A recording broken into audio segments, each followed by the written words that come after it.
Welcome to Living Fuel TV. This is Craichy bringing you another important health alert. Ebola, continuing with the subject of what can you do about it.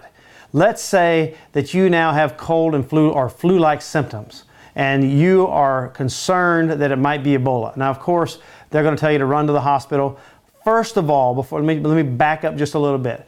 The last place that you want to be if you are not sick is in the hospital. It's almost the last place you want to be if you are sick. But so much is unknown about Ebola. There are centers set up to handle situations like this, and it wouldn't be a bad idea to figure out where those are in your area.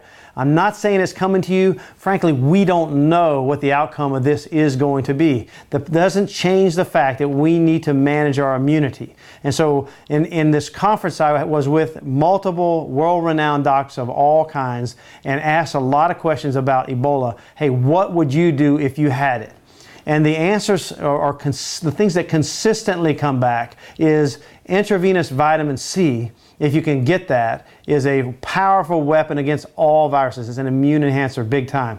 Absent intravenous vitamin C, then high-dose vitamin C. For instance, vitamin C, if you take 1,000 milligrams, you'll not notice anything. If you take 2,000, you most likely won't notice anything. But if you take 2,000 or 3,000 an hour until you reach bowel tolerance, which means that you have loose stools, then they call that the vitamin C threshold. So that's taking a lot of vitamin C and taking it to bowel tolerance and then backing down a little bit to where you stay below bowel tolerance is an ideal way to bring vitamin C into the body.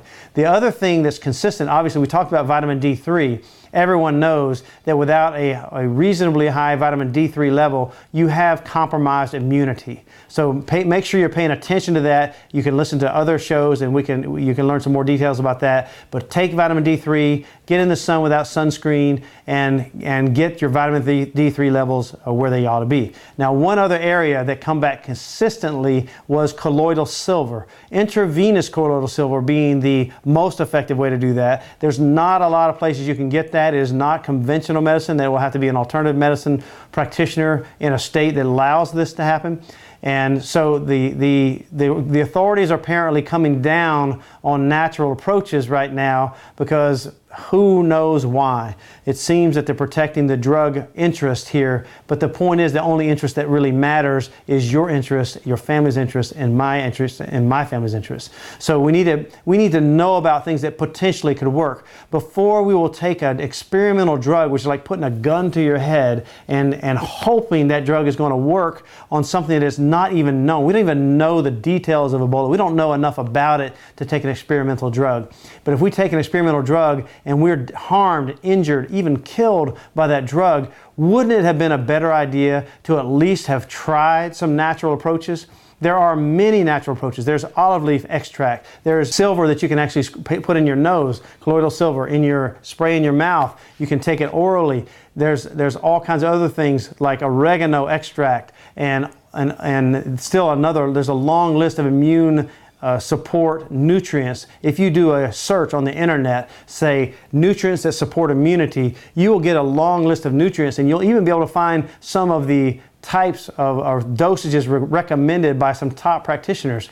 Curcumin, an extract from turmeric, is also terrific for things like this, for enhancing immunity, for increasing blood flow. Curcumin is anti-cancer in a lot of ways. So when you take curcumin and these things at high doses, like 5 grams 5 times a day or something to that effect, you start getting a physiologic effect that is beyond that which you normally would get when you take normal doses. So I'm not telling you that anyone knows how to deal with this specifically, because frankly no one really does. But I am telling you that your immune system does know, and that we need to have your immune system on full alert, and don't do the things that compromise your immunity, and do the things that enhance your immunity. I hope this was helpful to you. God bless you and have a great day.